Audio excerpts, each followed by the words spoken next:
Hi, I'm Arthur, and this is the final part in a 20-part series I'm doing covering second founding Space Marine chapters in Order of the Legions. Do you need to have seen the other parts to understand this one? No, but it would make me happy. That's another series done and dusted, boys and ghouls. I am particularly happy to have this all done, and I'm ready to make new content that you're probably all gonna goddamn hate. But hey, all things come and pass, and nothing golden can truly ever last. So I suppose it's pretty fun to just look at every time I hit the 20 mark on these series, and I'm gonna be at just a completely different level of YouTube content productions. I'm actually looking to upgrade my production soon, but that's neither here nor there. So the second founding chapter we are going to be discussing today is a traitor warband of the Alpha Legion known as the Alpha Legion. As you can probably tell, we know very little about them, but we do know that they have their greasy little tendrils in the majority of the universe's affairs. For that is the thing with the Hydra. Its many heads pop up in many locations. Their chapter master and Primarch share the same name of Alfarius, and honestly, I have no idea how long I can keep this bit going, but I will say it's not gonna be the last time I do it. I'm just gonna use this as an excuse to talk about some of Alpha Legion stuff I think is neat, because there is a lot to the Alpha Legion I wish I discussed in the first video, but I have only learned about it in the time since. They are a legion and chapter and warband, I guess, that exists in a weird spot where you can kind of infer that they know a lot more than anyone else does in the setting. So what do I mean? Well, before the Horus Heresy broke out, the Alpha Legion was approached by operatives from a multi-alien organization dedicated to the destruction of chaos, known as the Cabal. They had this super future-seeing technology that was a mixture of Eldar and other psychic races that were powering it to see the future perfectly. They were to contact the Alpha Legion as they were the most awakened to the idea of change and malleable of all the legions. It was revealed that the Horus Heresy was going to break out, and from it, they have two choices: side with the Emperor or side with Horus, obviously. If they sided with the Emperor and fought on his side during the heresy, the Emperor would be mortally wounded and put into the Golden Throne. Horus would be defeated, and chaos would feast on the dying society that was humanity for thousands of years, and it would end up destroying the whole universe. If they sided with Horus, the Emperor would die, but Horus would be so lost in his own insecurities, he would eventually burn out, killing all of humanity in his rage, including himself, and the gods of chaos would be starved to death, and the universe would be saved. As you could tell, some weird fucking shenanigans kinda happened here, where the Alpha Legion sided with Horus outwardly, fought for Horus, and currently are in the Chaos Marine Codex instead of the Loyalist, but for some odd reason, the Emperor ended up being sent to the Golden Throne, which is a bit of an oddity, I will say. Now, I am not certain if this is expanded upon in the Horus Heresy much later. I'm not reading the books out of order. I'm quite literally reading them one after another, so I'm not skipping anything to find any of the interesting bits. It's a lot, I will say,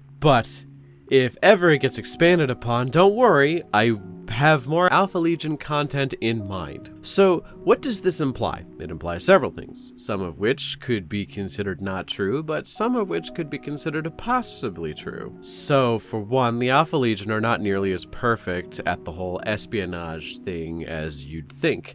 There are instances in the lore where people can see through several aspects of their disguises and whatnot. And what do I mean by disguises? Well, a Lucifer Black, which is a highly trained guardsman, the equivalent of a custodian for guardsmen, noticed several slight differences in the Marines for the Alpha Legion and deduced that they weren't accidentally or incidentally there. They were intentionally placed differences, like a slight change in the eye color, difference in hair color, or just difference in facial structure, put there to confuse people who were trying to discern what the implication of the differences were. A way to look at what happened is, what if the Alpha Legion tried to do that Alpha Legion thing of infiltrating the opposition to burn them out from the inside, but they fell too deep into the cover and ended up fucking it up, leading to the worst outcome even though they aimed for the best, and thus why they are currently in the thrall of chaos. Allegedly. You have the intentional idea where they infiltrated the traitor's side while they tried to lean to the Emperor's side winning, meaning everything was going to plan and they were subtly sabotaging the traitors from behind the scenes, which seems kinda likely, though again, I point to the fact they are in the Chaos Marine book and not in the kind of Fallen Marine kind of way where you have to run a specific type of support units, but nah dog, you run Alpha Legion with Hellbrutes and Chaos Possessed Marines and shit. The other side of things, which I think would be a swerve, is that the Eldar and the Cabal lied, but I doubt that. Eldar only know McDonald's, charge they phone, twerk, be bisexual, eat hot chip, and lie, but when it comes to Chaos, they kind of ignore that last bit. They will work with humans if it means fucking over Chaos, so I doubt they did lie, and I'm not here to say what I believe, because I think that's not the point. I'm just here to give you all the information I find that I think is very intriguing and judge that you are all smart enough to piece together your own theories. I prioritize interpretation rather than regurgitation, you dig? One more fun moment that I've been thinking about is a bit further along in the timeline of 40k. It's during the events of the Dark Imperium trilogy.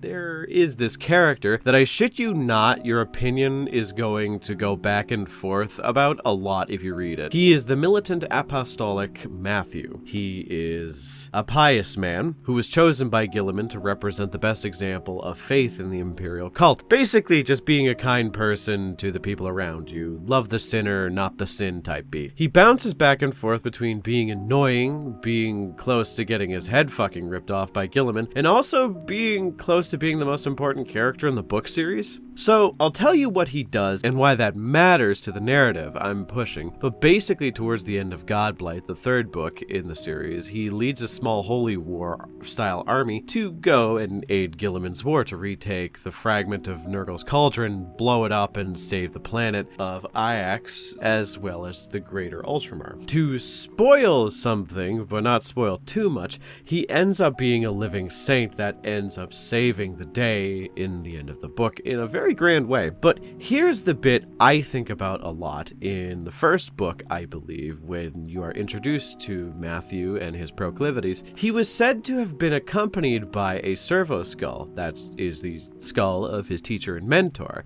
She ended up dying in a Chaos Marine raid by, who could have guessed it, the fucking Alpha Legion. The Alpha Legion were raiding this humble planet and interrogating / murdering every priest they found, until they got to Matthew and just let him go with a message to Gilliman, which is pretty fucking suspect if you ask me. I think about this plot point a lot, to the point where no matter what happened in the story of this trilogy, I couldn't help but think the entire time that this was just some work by the Alpha Legion to get something done, which it's still never fully confirmed that it was by the end of that series. It might be in another book, but I have no idea. It's insane to think about that I don't think any other lore tuber has ever discussed the implications of this. Maybe I'm right, maybe I'm wrong. Because it implies that either the Alpha Legion wanted to fuck over the Death Guard or wanted to support the Ultramarines, or maybe both. They are kind of confusing like that. And as a whole, in the modern day, the warband of the Alpha Legion is just significantly more confusing than other warbands by a not insignificant factor. But